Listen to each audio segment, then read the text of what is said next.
Los trabajadores necesitamos inmunizarnos frente a la inflación. El PIB se puede medir de diferentes formas y en este caso nos vamos a centrar en el PIB desde el punto de vista de las rentas, para expresar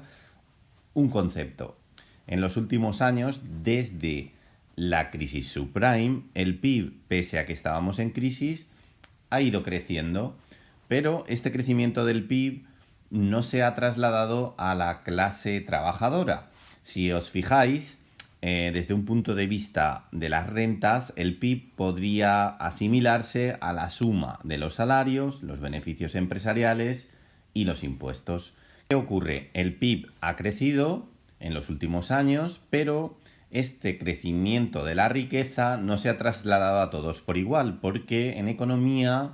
no hay fenómenos buenos o malos, sino interpretaciones morales de los fenómenos. Y en este caso, pues los claros ganadores han sido los beneficios de las empresas. Y los trabajadores hemos sido perjudicados doblemente. Por un lado, los salarios nominales se han mantenido constantes o con subidas muy moderadas, lo que ha hecho que en términos reales, dado que hasta hace 2 o 3 años, hasta la crisis de la pandemia, los salarios se habían mantenido más o menos contenidos o incluso a la baja en términos reales, ya que las pequeñas subidas de inflaciones pre-COVID hacían que los salarios en términos reales fueran cayendo. Que eran sacrificios que teníamos que tolerar y que ahora también se nos dice en aras a la recuperación y seguir creando riqueza, y han subido los impuestos y los beneficios de las empresas, pero los trabajadores hemos padecido doblemente. Por un lado, porque nuestros salarios se han mantenido constantes, y por otro, porque no se ha creado empleo, ¿vale? Creación de empleo, es decir, ha aumentado el desempleo o se ha mantenido estable, pese a que se estaba creciendo en términos de PIB. En la actual coyuntura de tipos bajos, las principales economías desarrolladas se ven beneficiadas porque tanto a nivel público como privado, por la situación de la que venimos, las economías internacionales, no solo la española, sino también las entre comillas desarrolladas, partimos de un endeudamiento público y privado muy elevado, y los tipos pues se han tenido que reducir mucho, y ahora mismo hay una dificultad de volverlos a poner en tasas normales, porque este endeudamiento, lejos de corregirse, pues se ha incrementado tanto por el COVID como ahora por el conflicto bélico en el que estamos. ¿Qué ocurre? Con unos tipos de interés muy bajos, fruto de una política monetaria de imprimir dinero expansiva, y en medio de un incremento de políticas fiscales asociadas a la reconstrucción post-COVID y la necesidad de gastar, en este caso más por armamento asociado a la guerra, la inflación se está disparando. ¿Qué ocurre? Que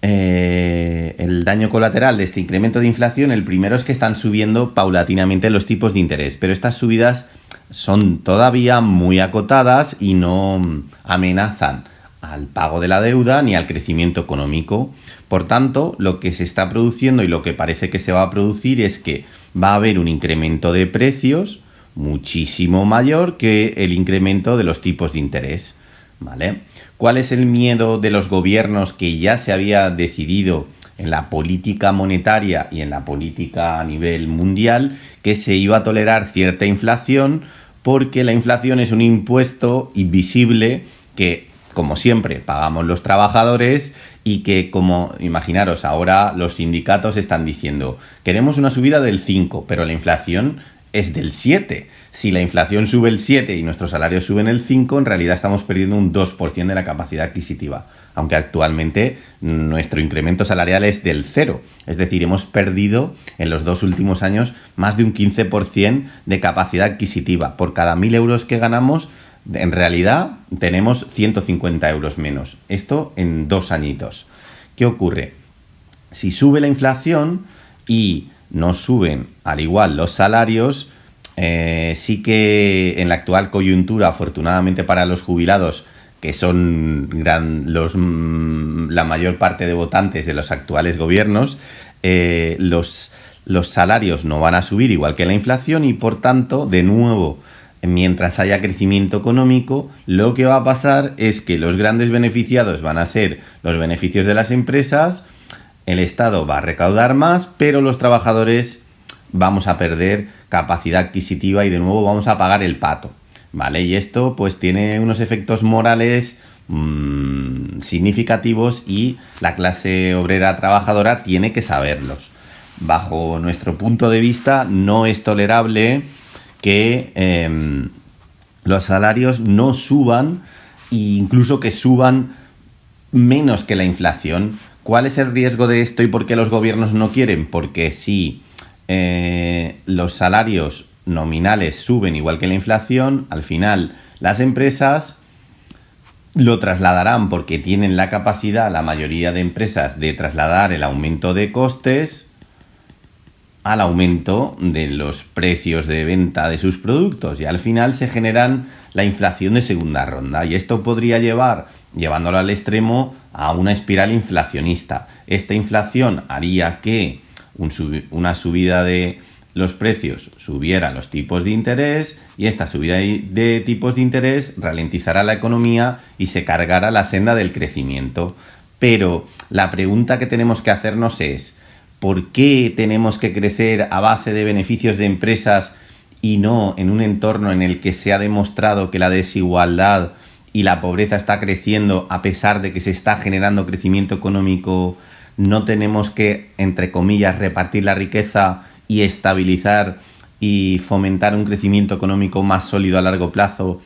haciendo que los trabajadores suban los salarios a costa de menores beneficios. No se trata de hacer que las empresas pierdan, sino de que su crecimiento sea un poquito menos miope y se reparta sobre toda la población, porque a medio plazo, si los trabajadores se empobrecen, generará unas distorsiones en la sociedad que con seguridad nos llevará a una recesión todavía más grave, y esta recesión además puede hacer que proliferen determinados partidos políticos populistas de extrema derecha o incluso extrema izquierda que